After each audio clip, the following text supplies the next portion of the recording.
And welcome. This is episode 159 of That Shakespeare Life.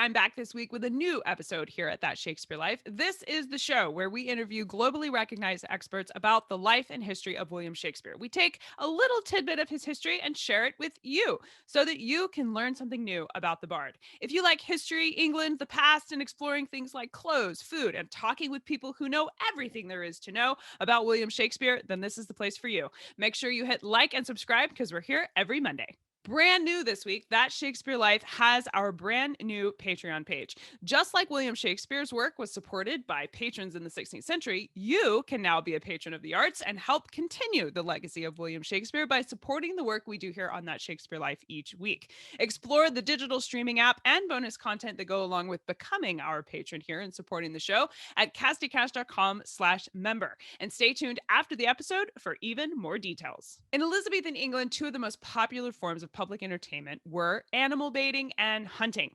Bull and bear baiting happened in a dedicated arena, while hunting was usually done on private lands or parks that were private. Usually very elite groups of people would gather for the hunt. What each of these sports has in common is they both employ use of dogs. Hunting dogs were raised meticulously, with manuals from Shakespeare's lifetime outlining the detailed husbandry involved in how to build kennels, how to feed, and even how to groom hunting dogs. When it came to choosing the right dog for the job, there were specific breeds of dog that were favored for particular sport. Shakespeare gives us a glimpse into the world of dogs and favoring specific breeds when he mentions hounds and greyhounds, mongrels, spaniels, curs, shuffs, water rugs, and demi-wolves in Macbeth Act 3. Shakespeare uses the word dog or hound over 200 times across his works, writing about spaniels, beagles, the Thessalian bull, which is considered to be an ancestor of the basset hound, and the Iceland dog in 4 additional plays. Here today to help us explore the husbandry of dogs that were popular in Elizabethan England, which ones were used for bull and bear baiting, as well as what we can know about the breeds Shakespeare calls out by name in his plays, are our guests and co-authors of Little Lions, Bull Baiters, and Hunting Hounds, Jeff Crosby and Professor Shelley Ann Jackson. Jeff and Shelley are husband and wife author-illustrators living in Cambridge, United Kingdom with their daughter and 2 Chihuahua mixes. The two have collaboratively written, illustrated, and designed award-winning children's books. Jeff has also written and illustrated 9 other books. Shelley is the course leader of the world-renowned Children's Book Illustration Master's Course at Cambridge School of Art, Anglia Ruskin University. Hello, Jeff and Shelley. Welcome to the show. Hi, thanks for having us. Yes, it's nice to be here. What was the most popular dog breed for bull baiting during Shakespeare's lifetime? Would there have been a preferred dog for this sport? I mean, that's a pretty intense thing to do. Well, firstly, for anyone who doesn't already know, bull and bear baiting was a terribly cruel sport that was incredibly popular in England during Shakespeare's lifetime. It was probably the last remnant of the Roman games where gladiators fought against all kinds of animals. But in England during the Tudor period, it was primarily bulls, bears, chimpanzees, and dogs that were forced to fight for the entertainment of the masses. A pack of dogs was set on the poor beast, which was tethered to a metal stake or to a wall, or in the case of chimps, strapped to a horse that was sent into the arena. The dogs would hunker down to avoid the bull's horns or bear's claws, and then dart toward the animal and attack. The dogs didn't have it easy either, though. They were gored, thrown into the air, trampled, injured, or killed in a variety of ways. As dogs would get injured, new ones were sent into the ring. Yeah, so this was mostly for entertainment. Spectators were drinking and betting, but also there was a sort of long-held belief that a bull's meat would be more tender if it was baited before slaughter. So butchers regularly baited their bulls. But it was also more formalized in arenas, just like the Roman games.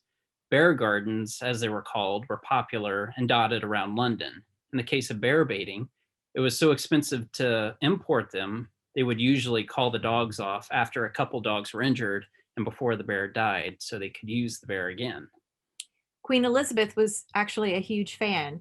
She kept her own English mastiffs and entertained visiting dignitaries with the show. She even went so far as to outlaw plays on Thursdays, because that was the usual day for these blood sports. I wonder how Shakespeare felt about that. Yeah. Oh, I got to take a back seat to the animals. Well, So back to your question, the most popular dog breeds for this were English Mastiffs, like Elizabeth owned, and Old English Bulldogs, whose breed actually originates with the sport. But the bulldogs of the time were not like the bulldogs we know today. Right, they were bred for their fierceness and ability to attack a bull. They had to have strong jaws and neck muscles because they would grab onto the bull's nose or head and not let go. They were also bred to have light hindquarters so that when they were fastened on and the animal shook them, their spine wasn't instantly broken. The wrinkles on their faces were said to act as channels to pull the blood away from their eyes as well. It was a pretty brutal sport. But since blood sports were outlawed in 1835 with the Cruelty to Animals Act, and bulldogs were subsequently bred to be pets, they began to be selected for appearance and personality. They're no longer the ferocious dogs of Shakespeare's time, and their large heads and wrinkles have become even more extreme. An English bulldog back then looked more like today's American bulldog. I don't know if you're familiar with them, but they look somewhere between an English bulldog and a boxer. it's amazing to hear about the bulldog's history as this very, very violent animal, considering how sweet they Yeah. are today. They're considered family dogs now, that play with children and get along, and they don't have this fierce reputation any longer. So it's almost a difficult thought to think of this bulldog being what was in there next to these bulls and bears really fighting that way. Yeah, absolutely. Bull and bear baiting weren't the only sports where dogs were popular for Shakespeare's lifetime, though. Hunting also saw entire packs of dogs used for this sport. Jeff and Shelley, the beagle seems to take the obvious choice as a guess at what kind of dog might have been used for hunting in Shakespeare's lifetime, and I'm basing that on the way Shakespeare writes about beagles in his plays. However, we know Shakespeare sometimes mentions specifics like that out of context for dramatic effect. So is the beagle a popular hunting dog for the 16th century, or were there others? Yes, beagles were a favorite. They were a favorite foot hound, meaning they were used when the hunter was walking rather than riding horseback. Upper class and nobility used them to hunt small game like hare. They were too small to catch large game, and fox hunting, which beagles are pretty much famous for, wasn't a popular sport until the mid 18th century. Beagles were said to be Queen Elizabeth's favored hound, and she also enjoyed the miniature version that maxed out at 10 inches high. These little guys went into burrows to flesh out game. But there were other popular hunters, depending on what type of game you were after. So, otter hounds for hunting otter, the buckhound, deerhound, bloodhound, and greyhound hunted larger game like boar and deer. They probably all hunted in packs. However, beagles had the largest packs, with a dozen or so dogs working together. In A Midsummer Night's Dream, Shakespeare mentions a particular kind of dog, the Thessalian bull, describing it as, quote, "My hounds are bred out of the Spartan kind, so flued, so sanded, and their heads are hung with ears that sweep away the morning dew, crook-kneed and dew-lapped like Thessalian bulls. Slow in pursuit, but matched in mouth like bells, each under each. A cry more tunable was never hollered to, nor cheered with horn in Crete, in Sparta, nor in Thessaly. Judge when you hear," end quote. Jeff and Shelley, this description sounds to me like a basset hound or perhaps even a bloodhound. Now, I come from the southern United States where we are quite used to hounds like the bloodhound having exactly what Shakespeare's talking about, of this never hollered to or cheered and horned, this loud sort of "I found it, I'm chasing it" kind of sound. But would Shakespeare have had that kind of dog, the basset hound or a bloodhound, in his lifetime? And what exactly is it talking about when it describes a Thessalian bull? Well, with A Midsummer Night's Dream being set in Athens, there are many Greek references, one of which is Thessaly, a Greek city-state known for its fertile agricultural land where they raised horses and cattle. So the Thessalian bull is simply a bull from this area. It has loose skin hanging from its neck, hence the dew-lapped comment. Yeah, incidentally, Larissa, the main Thessalian city, had a large mint for making coins. So they were quite well off. And as thriving ancient cultures were known to do, They developed their own pastime of battling animals for fun. They practiced bull wrestling, where a nobleman leapt from a galloping horse and attempted to wrestle a bull to the ground. So the bull wrestling was featured on the coins, so Shakespeare might have been familiar with them through studying Greek history. So, as for the breed of dog being referred to, these attributes do sound a lot like the Basset or Bloodhound. However, there isn't much evidence of Bassets being in Elizabethan England, so it seems more likely that Shakespeare is referring to the Bloodhound. They had been in England since around 1066 when they were introduced by William the Conqueror. They're probably the oldest scent hound and were kept by most English monasteries for hunting. Their name comes from the fact that they were always bred to other bloodhounds and therefore of pure blood. I was wondering about that because you had the buckhound, and then I think another one that was named after what it was good at bringing down. And I wondered about the bloodhound. Why was it hunting blood? So that makes sense. They were Yeah, keeping I a. think that's a common misconception with the bloodhounds. Makes them sound very fierce. It does. It does. In Shakespeare's Henry V, Act 1, the Iceland dog is mentioned as a, quote, prick-eared cur of Iceland, end quote. Jeff and Shelley, this line from Shakespeare's play invokes the Iceland dog as an insult. Were dogs from Iceland considered disreputable for Shakespeare's lifetime? So, this is a very interesting question.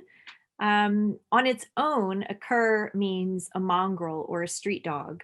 And we know from a lot of the other comments that Shakespeare made in his work that he didn't look upon them fondly.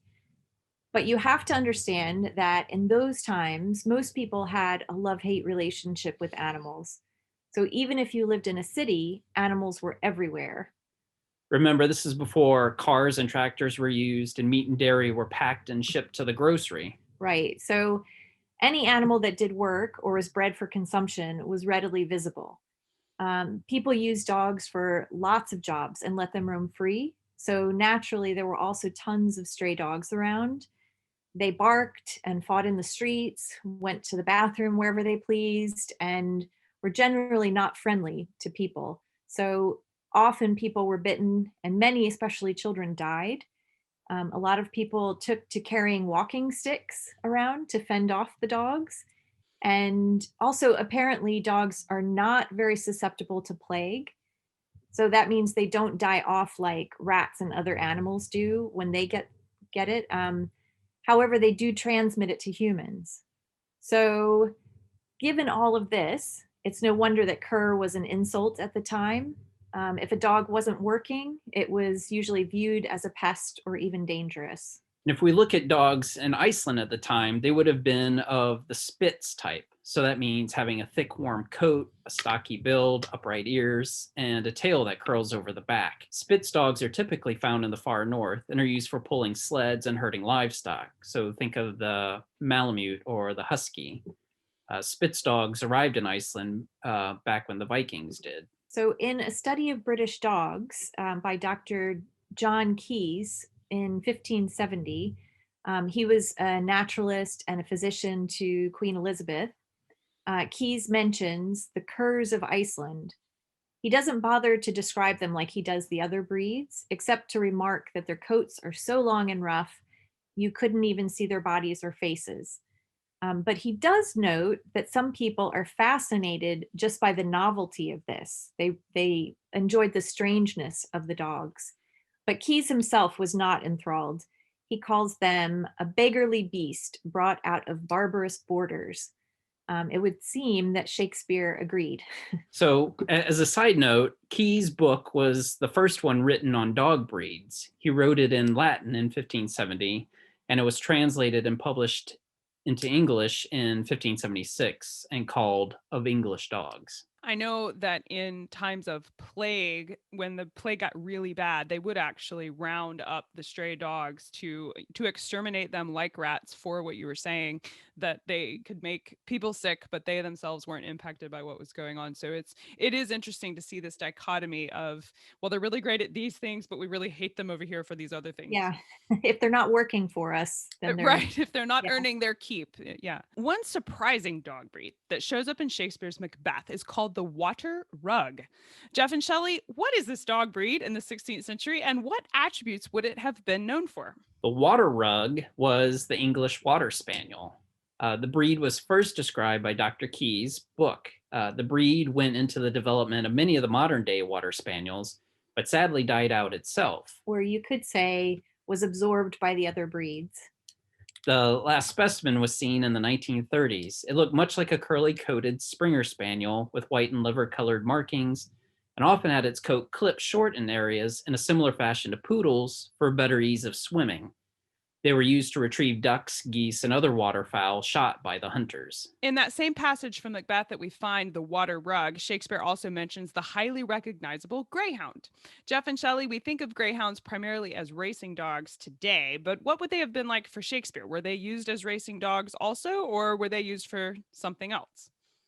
Well, greyhounds are sight hounds, so they're dogs who hunt using their vision, and they're possibly the first type of hunting dogs that humans worked with. Greyhounds were used in England at least back to the Anglo-Norman period for hunting, and that still would have been their primary function during Shakespeare's time. They were such lethal killers that by law, only gentlemen were allowed to keep them so that the forests weren't overhunted. The greyhound of this period varied in size.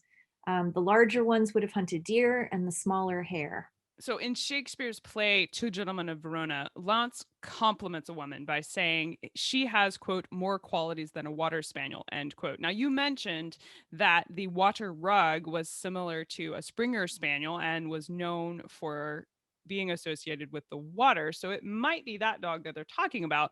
But this particular scene is meant to be comical. However, Shakespeare goes on to mention spaniels specifically at least 10 additional times across 8 more plays, suggesting that the spaniel may have been a popular dog breed for Shakespeare's lifetime. Jeff and Shelley, were the English particularly fond of the spaniel during Shakespeare's lifetime? And what kind of dog is a water spaniel specifically? Yes, so this is the same spaniel that we mentioned earlier that was called the water rug. I can see the humor of giving a woman a compliment by comparing her to a dog, but actually, water dogs have always been a prized worker for those who use them. So having more qualities than a water spaniel is a pretty good thing.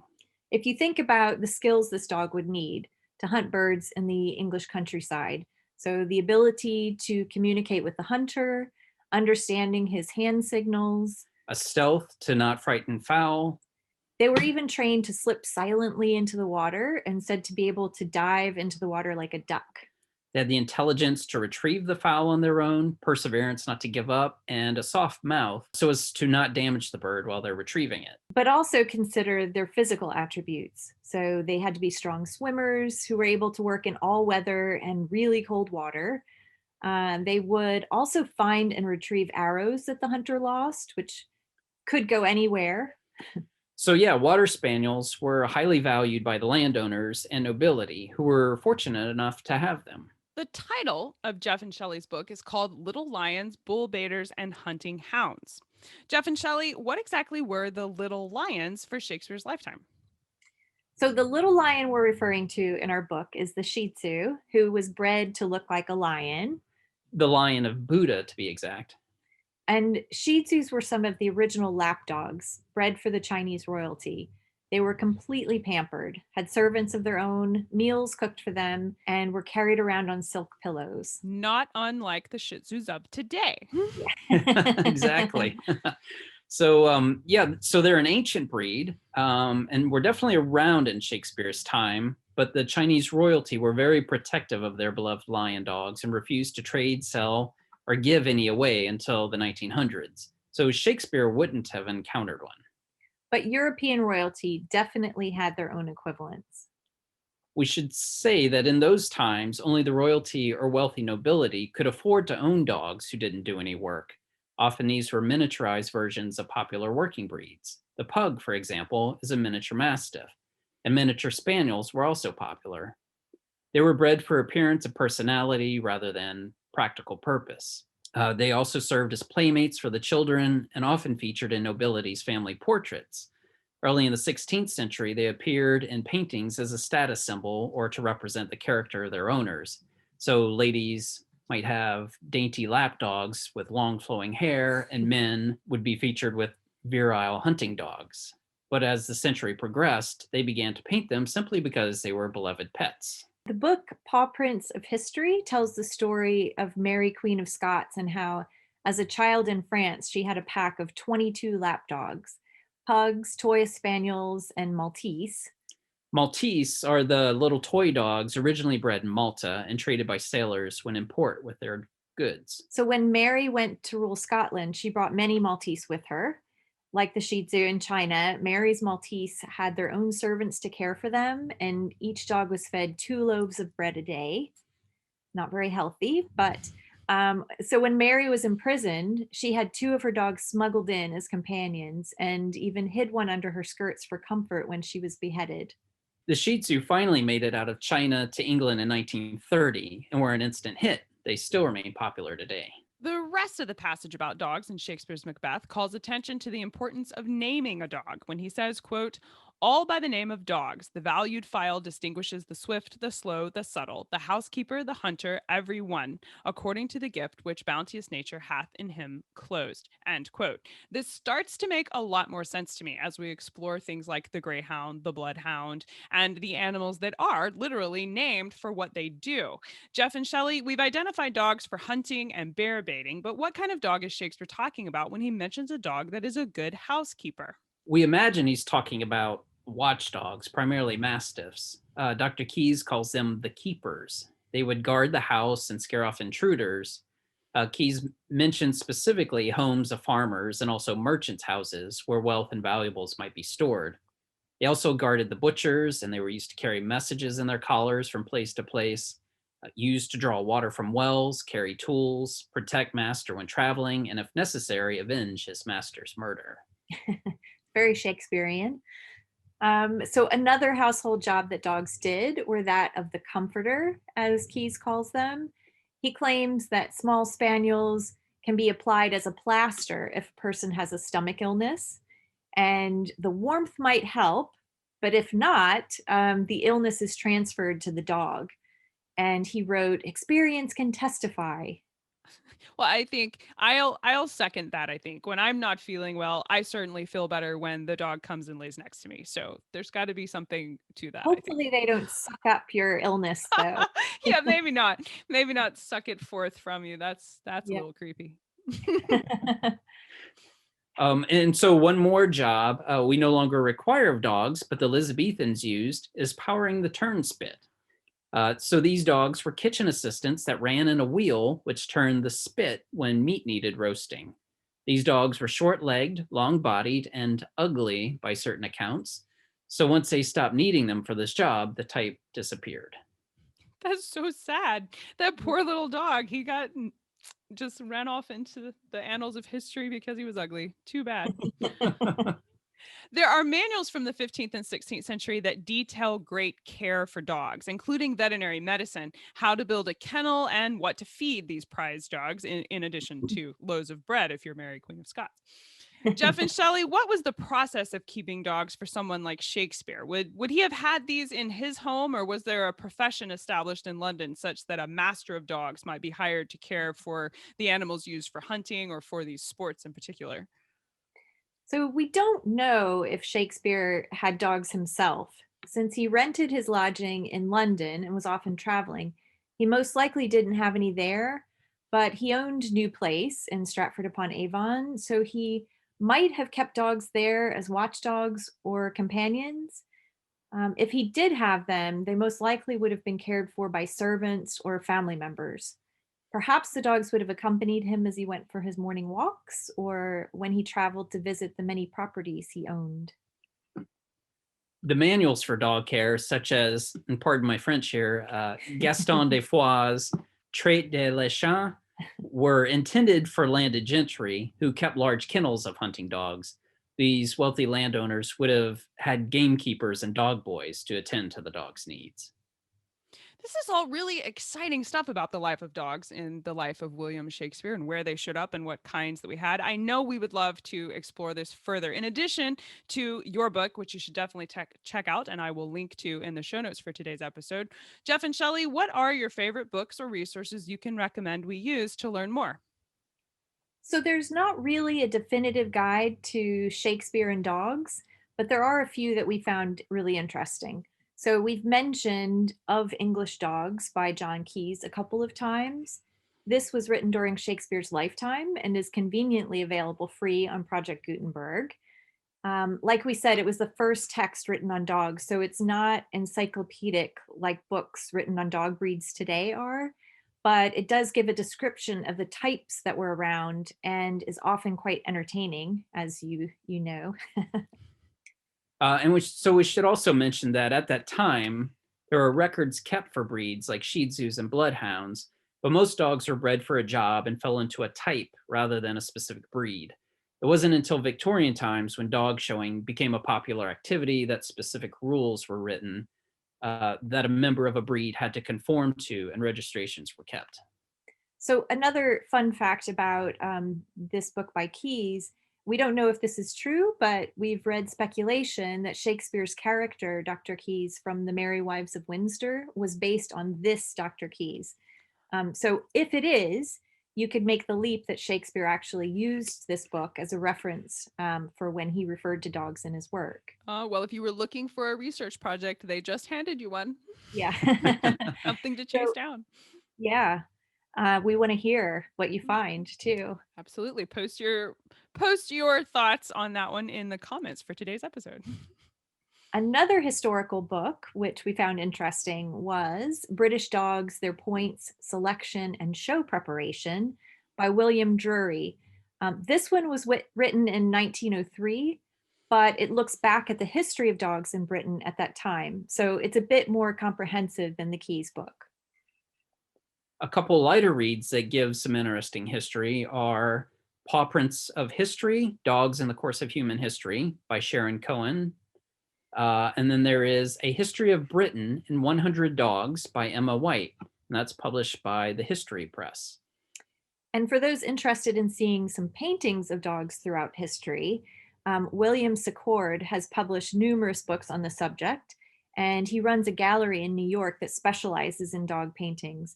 Although the gallery is primarily 19th and 20th century art, but his books often give more breadth than that. And there's a great one that was put together by him and a few other people called Best in Show, the dog in art from Renaissance to today. And that was published by the Museum of Fine Arts Houston and Yale University. These resources are so excellent, and we will include a couple of pictures and paintings in the show notes for today's episode where you can see some of these people who posed with their dogs and for paintings and things like that. But these books are going to be the best place to really dive in and wrap your mind around the dogs from Shakespeare's lifetime. So we'll post links to all of these books as well as Jeff and Shelley's book in the show notes for today's episode. So make sure you stay tuned after the conversation to find the link for where to get those. Jeff and Shelley, we ask everyone this next question here at That Shakespeare Life, and that's what's the one book you would take with you on a deserted island? My friends in England tell me I'm supposed to allow you the complete works of Shakespeare and a copy of the Bible, so your choice would be in addition to those. Well, I think I would choose The Hobbit by J.R.R. Tolkien.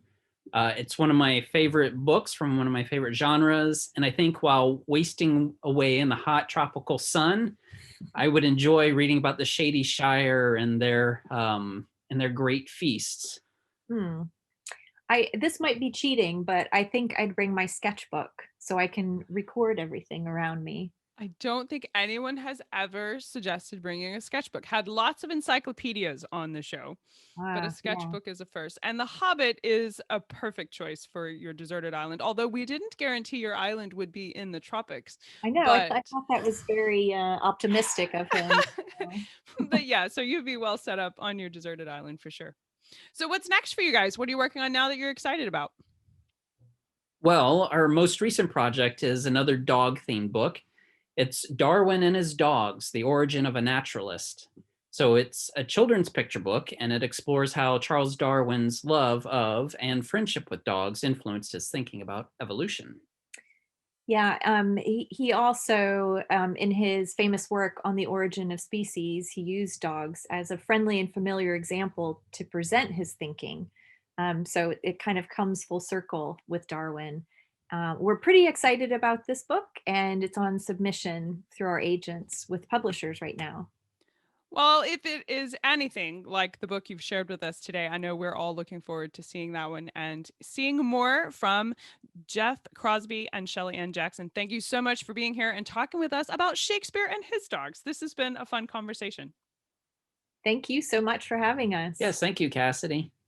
Be sure you stop by the show notes for today's episode for links to Jeff and Shelley's book, as well as links to all of the resources they mentioned in our talk today. You can also leave a comment for Jeff and Shelley Ann or talk with me about what you think about the show today in the comments below the episode. Find all these resources and more at cassidycash.com/episode 159. That's cassidycash.com/EP159. Before you go, I promised I'd be back at the end of the show to tell you about our Patreon options. I'm really excited about launching this Patreon page because we finally have a way to connect membership with our digital streaming app. Previously, these have been separate things, and we've brought it all together and put our entire membership platform under the Patreon umbrella. So you still get access to the teaching and learning resources of membership, like lesson plans, history guides, and diagrams that coordinate with our episodes. But you now also get exclusive access to our digital streaming app, no matter which level of patronage you choose. There are 3 levels of support to choose from, each with their own special perks and benefits depending on what works best for you. But now all patrons get access to this app, and that means documentaries, video versions of the podcast, and more, all playable across your desktop, tablet, or phone, is made available to all of our patrons. Plus, as a patron, you can submit your ideas for the show, what you would like to see us talk about, as well as have unlimited access to our digital history resources that coordinate with our episodes that we share out only to patrons. If this sounds exciting and you want to go deep into the heart of the life of William Shakespeare, join us inside the patrons area at cassidycash.com/member. That's cassidycash.com/member. I'll see you inside. That's it for this week. I'm Cassidy Cash. Thank you for being here.